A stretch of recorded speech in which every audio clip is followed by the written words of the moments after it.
राष्ट्र सर्वप्रथम, राष्ट्र सर्वप्रथम, राष्ट्र सर्वप्रथम, राष्ट्र सर्वप्रथम। राष्ट्र सर्वप्रथम की बात कार्यक्रम में आप सभी राष्ट्रवासियों का हार्दिक स्वागत है।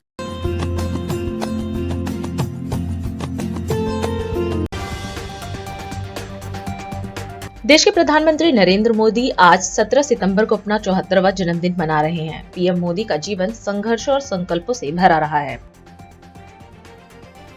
बिहार के मुख्यमंत्री नीतीश कुमार ने प्रधानमंत्री नरेंद्र मोदी को जन्मदिन की बधाई दी।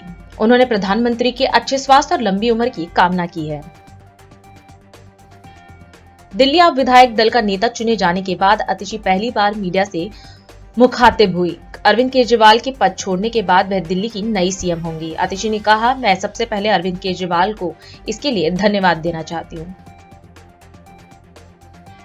प्रधानमंत्री नरेंद्र मोदी के लगातार तीसरे कार्यकाल के 100 दिन पूरे होने के अवसर पर नई दिल्ली में आयोजित एक संवाददाता सम्मेलन को संबोधित करते हुए शाह ने कहा कि भाजपा के नेतृत्व वाली एनडीए सरकार अपने मौजूदा कार्यकाल में ही एक राष्ट्र एक चुनाव को लागू करेगी। वीसी के प्रमुख थोल थिरुमावलवन ने तमिलनाडु के मुख्यमंत्री एमके स्टालिन से मुलाकात की।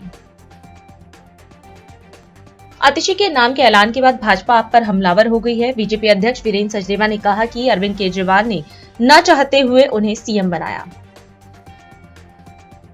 मुख्यमंत्री योगी आदित्यनाथ ने बारिश के बीच स्वच्छता पखवाड़ा स्वच्छता ही सेवा का आरंभ किया और नमो प्लॉगेथॉन को हरी झंडी दिखाई। अपराधियों के खिलाफ बुलडोजर एक्शन पर सुप्रीम कोर्ट ने रोक लगा दिया है। कोर्ट ने कहा है कि अगले आदेश तक देश में कहीं भी मनमाने ढंग से बुलडोजर की कार्रवाई नहीं होगी। शीर्ष अदालत इस संबंध में दिशा निर्देश जारी करेगी। केजरीवाल के अतिशी को सीएम बनाने के फैसले पर आप सांसद स्वाति मालीवाल ने ही सवाल खड़े कर दिए हैं। वहीं अब आपने स्वाति मालीवाल से इस्तीफा मांग लिया है। दिल्ली मेट्रो रेल निगम अपना राजस्व बढ़ाने के लिए अपने ब्रांड नाम से उत्पाद बाजारों में उतारने की तैयारी कर रहा है। इसके लिए कारोबारियों और कंपनियों से प्रस्ताव मांगा है। मुख्यमंत्री नीतीश कुमार ने 77वीं सीनियर राष्ट्रीय तैराकी चैंपियनशिप में 3 स्वर्ण पदक जीतने वाली माही श्वेतराज को 2 लाख रुपए का चेक प्रदान करते हुए उन्हें सम्मानित किया। इस अवसर पर उनके कोच प्रतिम मजूमदार को भी 2 लाख रुपए का चेक तथा अंग वस्त्र प्रदान कर सम्मानित किया गया। राज्य सरकार द्वारा खेल के क्षेत्र में उत्कृष्ट प्रदर्शन करने के लिए मेडल लाओ नौकरी पाओ योजना के तहत माही श्वेतराज को बिहार पुलिस में सब इंस्पेक्टर के पद पर नियुक्त किया जा रहा है। वहीं मुख्यमंत्री ने माही श्वेतराज को कर्नाटक राज्य के मंगलुरु में आयोजित 77वीं सीनियर राष्ट्रीय तैराकी चैंपियनशिप में शानदार प्रदर्शन करने के लिए बधाई एवं शुभकामना दी और कहा कि यह उपलब्धि हासिल कर बिहार का नाम रोशन किया है।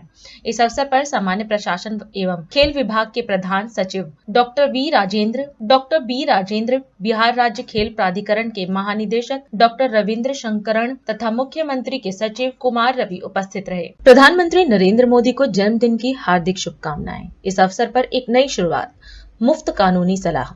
आपको ये जानकर अत्यधिक प्रसन्नता होगी कि हमारे यशस्वी प्रधानमंत्री श्री नरेंद्र मोदी जी के जन्मदिन के अवसर पर नीति न्याय लॉ ऑफिस ने प्रति माह पहले शनिवार मुफ्त कानूनी सलाह देने का निर्णय लिया है। हमारे प्रधानमंत्री जी का मानना है कि कानूनी सलाह के अभाव से कोई भी नागरिक न्यायिक प्रक्रिया से वंचित नहीं रहना चाहिए। उनकी ये सोच है कि जहां कानून का सम्मान होता है वहीं न्याय संभव है और एक मजबूत न्यायिक प्रक्रिया ही मजबूत राष्ट्र का निर्माण कर सकती है। आप अपने साथियों, मित्रों, प्रियजनों, पड़ोसियों के साथ इस मुफ्त कानूनी सलाह का लाभ ले सकते हैं, जिसकी शुरुआत हम आने वाली 5 अक्टूबर 2024 को सायं 4 बजे करने जा रहे हैं। धन्यवाद। जय हिंद, जय भारत। राष्ट्रपति द्रौपदी मुर्मू ने राष्ट्रीय राजधानी स्थित भारत मंडपम में 8वें भारत जल सप्ताह का उद्घाटन किया। इस मौके पर केंद्रीय जल शक्ति मंत्री CR पाटिल और राज्य मंत्री राजभूषण चौधरी मौजूद रहे। इस दौरान कार्यक्रम को संबोधित करते हुए राष्ट्रपति ने कहा कि भारत जल सप्ताह का लक्ष्य है समावेशी जल विकास और प्रबंधन, और इस लक्ष्य को प्राप्त करने के लिए साझेदारी और सहयोग मूलभूत माध्यम है। राष्ट्रपति ने कहा कि समावेश जल विकास का अर्थ है कि प्रत्येक व्यक्ति के लिए जल की उपलब्धता सुनिश्चित हो और सबके लिए जल उपलब्ध कराने की व्यवस्था प्राचीन काल से ही हमारे देश की प्राथमिकता रही है। आप सभी प्रतिभागियों ने पूरी मानवता से जुड़ी एक अत्यंत महत्वपूर्ण विषय पर चिंतन मंथन करने के लिए उत्साह दिखाई है। इसके लिए मैं आप सबकी प्रशंसा करती हूँ। मुझे बताया गया है कि जल संसाधन के विभिन्न आयामों से जुड़े नीति निर्माता, विशेषज्ञ, प्रबुद्ध नागरिक, उपभोक्ता समूह और अन्य सभी हितधारक को गहन विचार विमर्श करेंगे तथा भविष्य के लिए व्यवहारिक सुझाव प्रस्तुत करेंगे। इस भारत जल सप्ताह 2024 का लक्ष्य है समावेशी जल विकास और प्रबंधन। इस लक्ष्य को प्राप्त करने के लिए आपने सही माध्यम चुना है। वो माध्यम है साझेदारी और सहयोग। समावेशी जल विकास का अर्थ है जल सर्वोदय, अर्थात प्रत्येक व्यक्ति के लिए जल की उपलब्धता सुनिश्चित हो। सबके लिए जल उपलब्ध कराने की व्यवस्था प्राचीन काल से ही हमारे देश की प्राथमिकता रही है।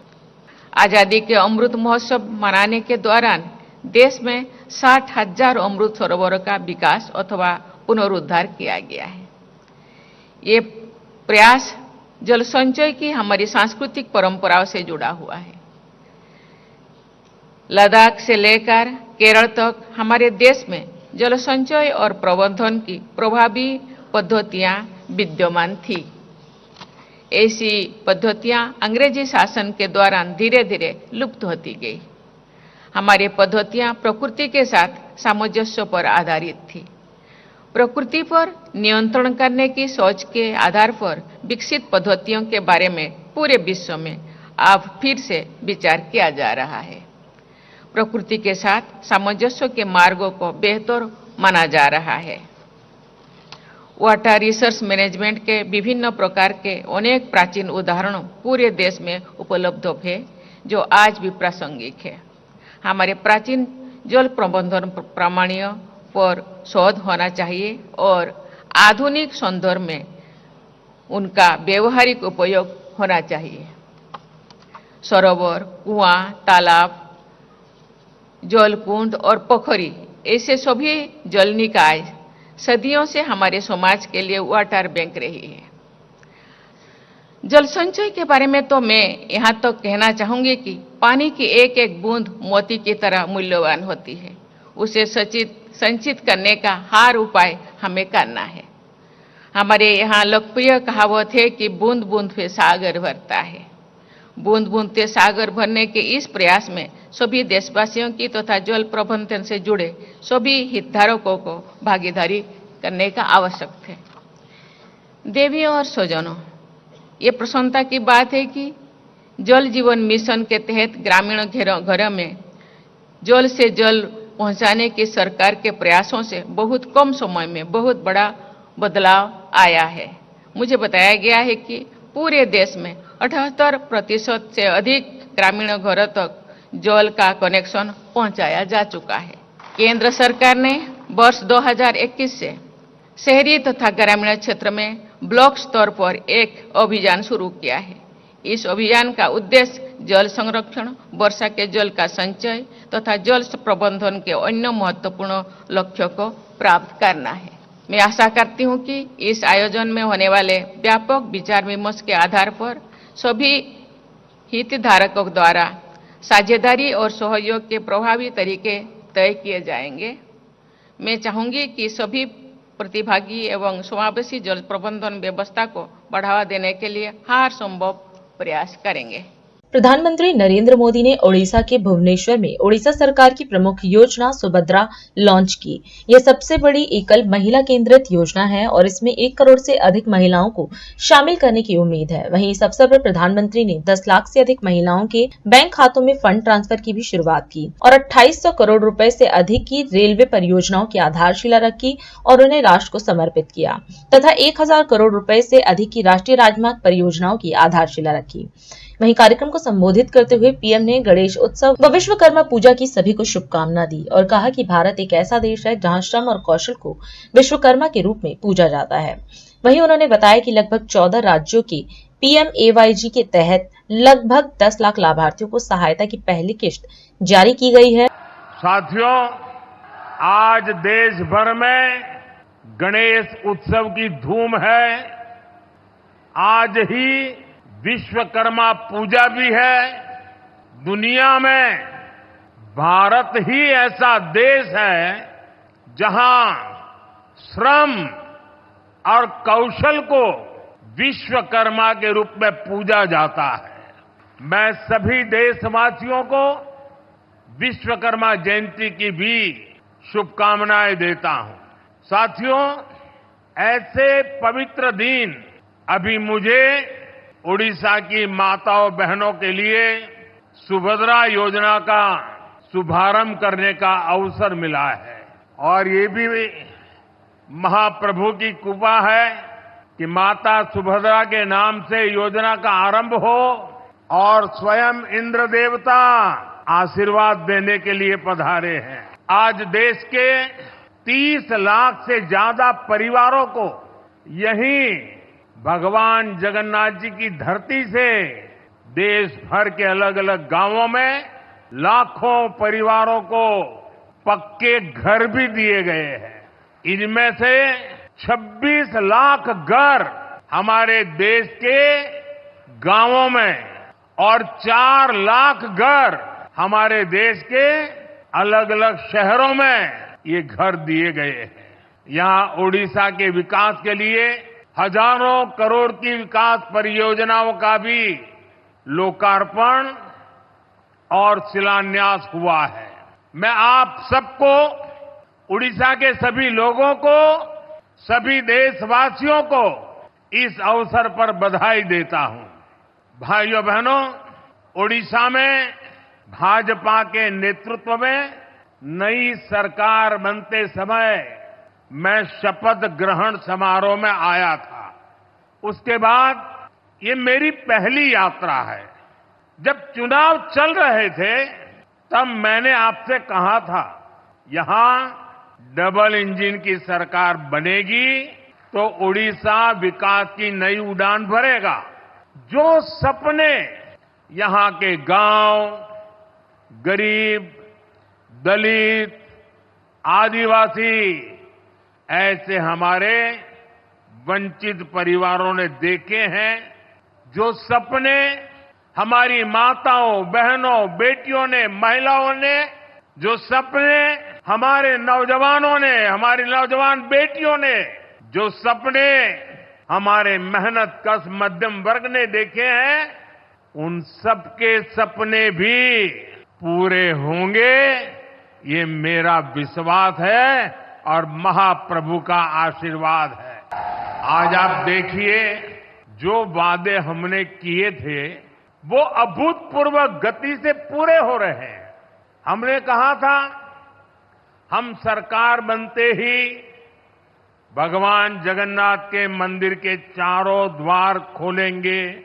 सरकार बनते ही हमने भगवान जगन्नाथ मंदिर परिषद के बंद द्वार खुलवा दिए। जैसा हमने कहा था, मंदिर का रत्न भंडार भी खोल दिया गया। भाजपा सरकार दिन रात जनता जनार्दन की सेवा के लिए काम कर रही है। दिल्ली उप विधायक दल का नेता चुने जाने के बाद आतिशी ने पहली बार मीडिया से बात की। आपको बता दें कि अरविंद केजरीवाल के पद छोड़ने के बाद वह दिल्ली की नई सीएम होंगी। इस दौरान आतिशी ने कहा कि वह अरविंद केजरीवाल को इसके लिए धन्यवाद देना चाहती हैं कि सीएम केजरीवाल ने उन पर भरोसा किया। वहीं उन्होंने केजरीवाल को अपना गुरु बताया और कहा कि वह सीएम केजरीवाल के इस्तीफे से दुखी हैं। धन्यवाद करना चाहती हूं जिन्होंने मुझे इतनी बड़ी जिम्मेदारी दी और इस जिम्मेदारी के लिए मुझ पर भरोसा किया। ये सिर्फ आम आदमी पार्टी में हो सकता है, अरविंद केजरीवाल जी के नेतृत्व में हो सकता है कि एक फर्स्ट टाइम पॉलिटिशियन एक राज्य की मुख्यमंत्री बने। मैं एक सामान्य परिवार से आती हूँ। शायद किसी और पार्टी में होती तो चुनाव की टिकट भी नहीं मिलती, लेकिन अरविंद केजरीवाल जी ने मुझ पर भरोसा किया, मुझे विधायक बनाया, मुझे मंत्री बनाया और आज मुख्यमंत्री बनने की जिम्मेदारी दी है। मैं खुश हूँ कि अरविंद केजरीवाल जी ने मुझ पर इतना भरोसा किया है, लेकिन जितना सुख आज मेरे मन में है, आज उससे बहुत ज़्यादा दुख भी मेरे मन में है। दुख इसलिए कि दिल्ली के लोकप्रिय मुख्यमंत्री मेरे बड़े भाई अरविंद केजरीवाल जी आज इस्तीफा दे रहे हैं। मैं आज ये ज़रूर कहना चाहती हूँ आम आदमी पार्टी के सभी विधायकों की तरफ से, दिल्ली की 2 करोड़ जनता की तरफ से, कि दिल्ली का एक ही मुख्यमंत्री है और उस मुख्यमंत्री का नाम अरविंद केजरीवाल है। एक ऐसा आदमी जो अपनी IRS कमिश्नर की नौकरी ठुकरा सकता था, एक ऐसा आदमी जो एक नई पॉलिटिकल पार्टी से पहली बार चुनाव लड़के मुख्यमंत्री पद से इस्तीफा दे सकता था, ऐसे आदमी पर, ऐसे ईमानदार आदमी पर भारतीय जनता पार्टी ने भ्रष्टाचार के आरोप लगाए। उनको झूठे मुकदमे में 6 महीने तक जेल में रखा। आखिरकार सुप्रीम कोर्ट ने उन्हें जमानत दी। अगर अरविंद केजरीवाल जी की जगह कोई और मुख्यमंत्री होता, कोई और नेता होता, तो वो 2 मिनट नहीं सोचता मुख्यमंत्री की कुर्सी पे बैठने के बारे में। लेकिन अरविंद केजरीवाल जी ने वो किया। उन्होंने कहा कि मेरे लिए सिर्फ सुप्रीम कोर्ट का फैसला काफ़ी नहीं है, मैं जनता की अदालत में जाऊंगा। जब दिल्ली की जनता मुझे कहेगी कि हम तुम्हें मुख्यमंत्री के रूप में देखना चाहते हैं, जब दिल्ली की जनता कहेगी कि तुम ईमानदार हो, तब मैं मुख्यमंत्री की कुर्सी पे बैठूंगा। मुझे नहीं लगता कि हमें लोकतंत्र के इतिहास में ऐसा कोई त्याग का उदाहरण मिलेगा जो आज अरविंद केजरीवाल जी ने देश के सामने रखा है। दिल्ली भर में लोग बहुत दुखी हैं अरविंद केजरीवाल जी के इस्तीफे से। तो आज सभी दिल्ली वाले ये प्रण ले रहे हैं और अपने बेटे, अपने भाई अरविंद केजरीवाल जी को फिर से दिल्ली का मुख्यमंत्री देखना चाहते हैं। क्यों देखना चाहते हैं दिल्ली वाले अरविंद केजरीवाल जी को फिर से मुख्यमंत्री? क्योंकि उन्हें पता है कि अरविंद केजरीवाल ही ऐसे ईमानदार मुख्यमंत्री हैं जिनकी वजह से उन्हें फ्री बिजली मिली है। उन्हें पता है कि अगर अरविंद केजरीवाल जैसे ईमानदार व्यक्ति मुख्यमंत्री नहीं रहे तो उनको फ्री बिजली मिलनी बंद हो जाएगी। उन्हें पता है कि अरविंद केजरीवाल जैसे ईमानदार व्यक्ति अगर मुख्यमंत्री नहीं रहे तो उनके बच्चों के सरकारी स्कूल बदहाल हो जाएंगे। उनको पता है कि अरविंद केजरीवाल जैसे ईमानदार व्यक्ति अगर मुख्यमंत्री नहीं रहे तो जो अस्पतालों में, सरकारी अस्पतालों में अच्छा इलाज मिलता है, मुफ्त दवाइयाँ मिलती हैं, वो बंद हो जाएंगी।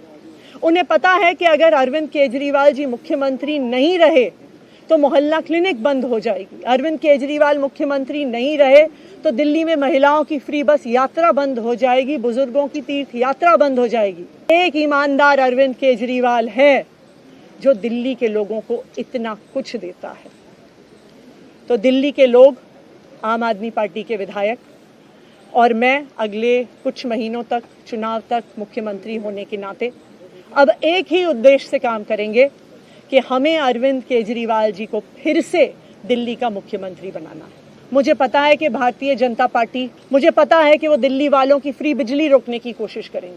मुझे पता है वो दिल्ली वालों के अस्पताल में फ्री दवाइयाँ रोकने की कोशिश करेंगे। मुझे पता है वो मोहल्ला क्लिनिक बंद करने की कोशिश करेंगे। मुझे पता है वो सरकारी स्कूलों को खराब करने की कोशिश करेंगे।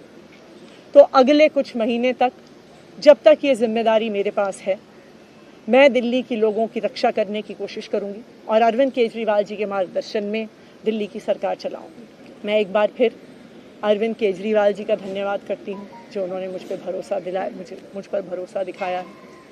और मैं दिल्ली के लोगों की तरफ से फिर से एक बार ये कहूँगी कि वो जल्द ही आने वाले चुनाव के बाद अरविंद केजरीवाल जी को अपना मुख्यमंत्री देखना चाहते हैं। अभी समय है एक ब्रेक का, हम चलते हैं ब्रेक पर। आप कहीं जाए नहीं, छोटा सा ब्रेक।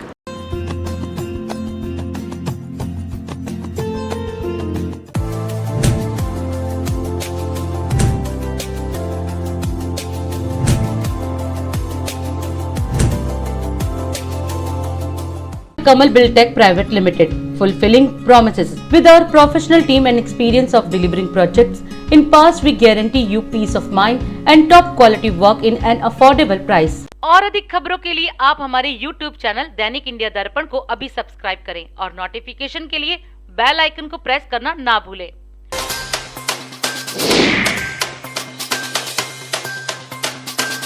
राष्ट्र सर्वप्रथम की बात कार्यक्रम में ब्रेक के बाद एक बार फिर आप सभी राष्ट्रवासियों का स्वागत है। प्रधानमंत्री नरेंद्र मोदी आज 17 सितंबर को 74 वर्ष के हो गए हैं और वह 75वें साल में प्रवेश कर रहे हैं। हर साल की तरह इस बार भी भाजपा उनके जन्मदिन के अवसर पर सेवा पखवाड़ा की शुरुआत कर रही है, जो 2 अक्टूबर तक पूरे देश में चलाया जाएगा। इस अवसर पर भाजपा अध्यक्ष जेपी नड्डा ने सेवा पखवाड़ा का शुभारंभ किया। इस मौके पर भाजपा मुख्यालय में प्रधानमंत्री नरेंद्र मोदी के जीवन से संबंधित एक प्रदर्शनी भी लगाई गई, जिसका उद्घाटन भाजपा अध्यक्ष जेपी नड्डा ने किया।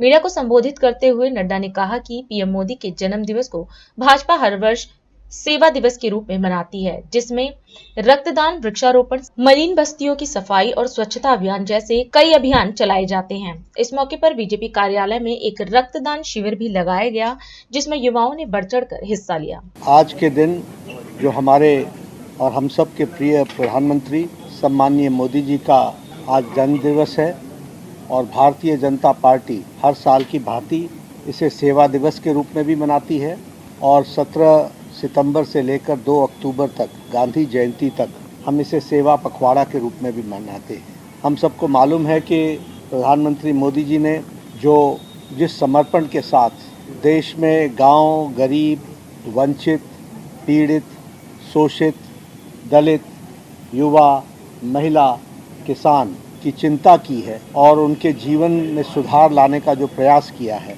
और जिस तरीके से संकल्प को सिद्धि में बदला है, ऐसे महान शख्सियत की हम सब जब जन्म दिवस मनाते हैं तो उसे हम सेवा दिवस के रूप में पूरे देश में करोड़ों कार्यकर्ता इस अवसर को मनाते हैं।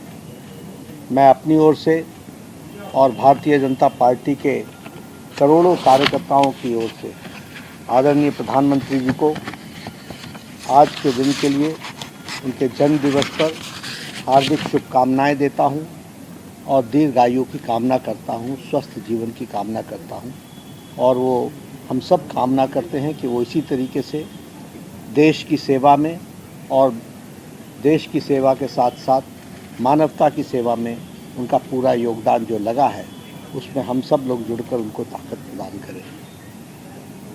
आज का दिन विश्वकर्मा दिवस भी है और आज ही के दिन प्रधानमंत्री मोदी जी ने तीसरी बार प्रधानमंत्री के रूप में जो कार्य संभाला उसके 100 दिन भी पूरे हो रहे हैं। इसलिए यह दिन बड़ा विशेष है और जैसा मैंने बताया कि हम सेवा पखवाड़ा मना रहे हैं, जिसमें हम रक्तदान, वृक्षारोपण, समाज सेवा, मलिन बस्तियों की सफाई, स्वच्छता अभियान, ऐसे बहुत से अभियान हम सब लोग लेने का काम हम लोगों ने लिया है, जिसकी शुरुआत आज के दिन होती है। मैं यहाँ ये भी कहना चाहता हूँ कि 100 दिन के उपलक्ष्य में आज से अगले 5-6 दिनों तक, एक सप्ताह तक जो कार्य 100 दिनों के अंदर हुए हैं वह विभिन्न विभागों के द्वारा, भारत सरकार के विभिन्न विभागों के द्वारा और विभिन्न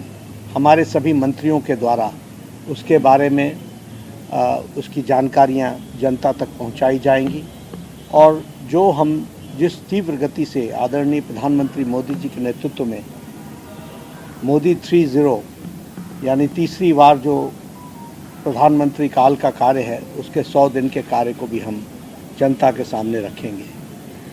हम ये आपको बताना चाहते हैं कि 100 दिन के अंदर ही 3 करोड़ प्रधानमंत्री आवास योजना के तहत मकान बनाने की मंजूरी और उस मकान बनाने का कार्य वह प्रारंभ हो गया है।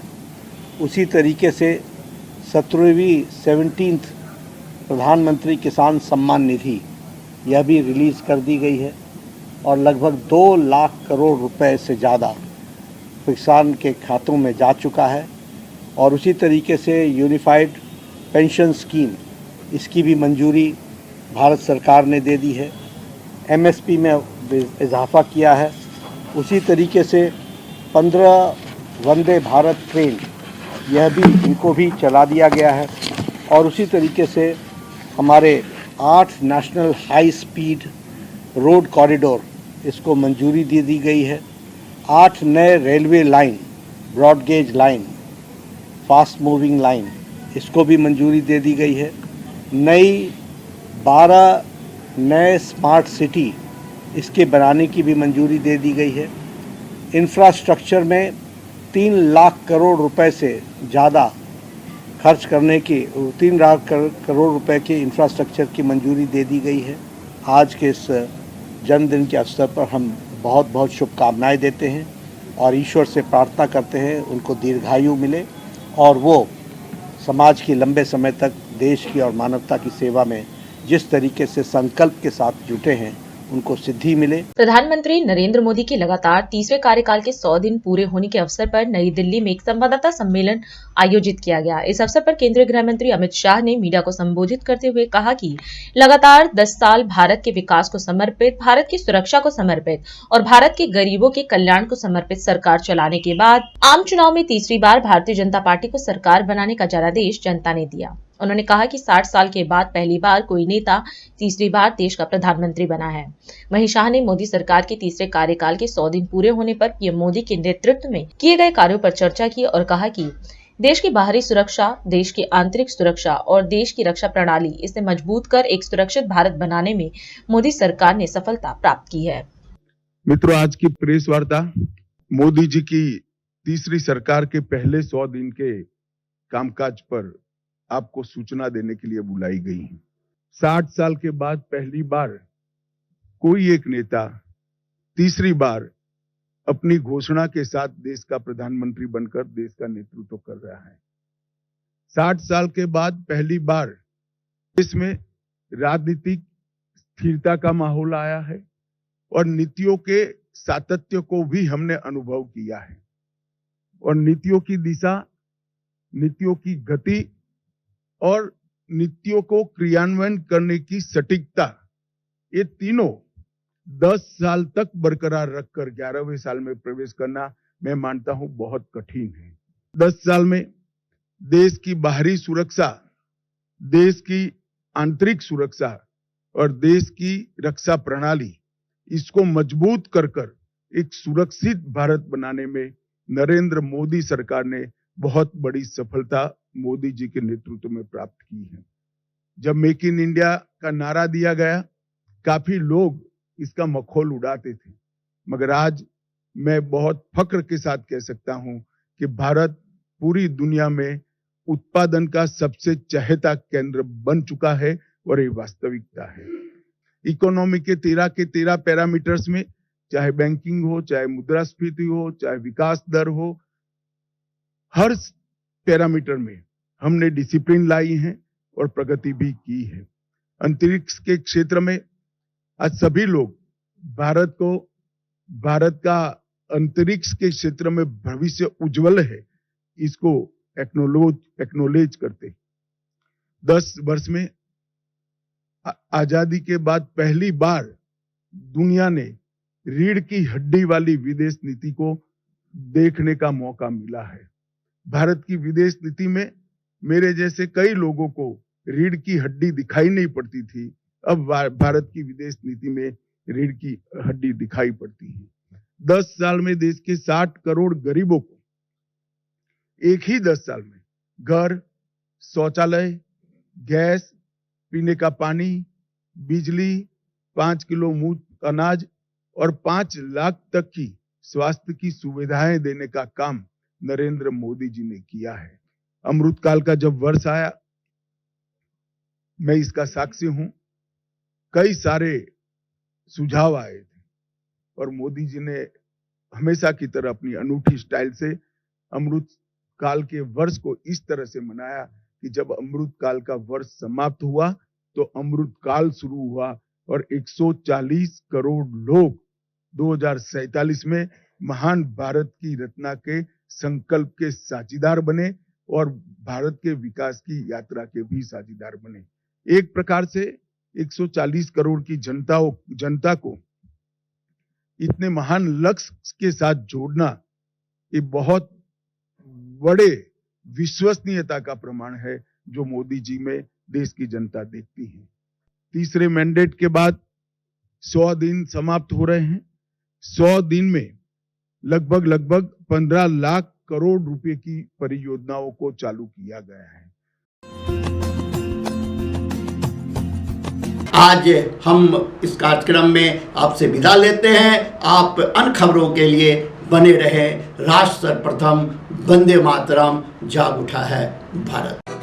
राष्ट्र सर्वप्रथम, राष्ट्र सर्वप्रथम, राष्ट्र सर्वप्रथम, राष्ट्र सर्वप्रथम।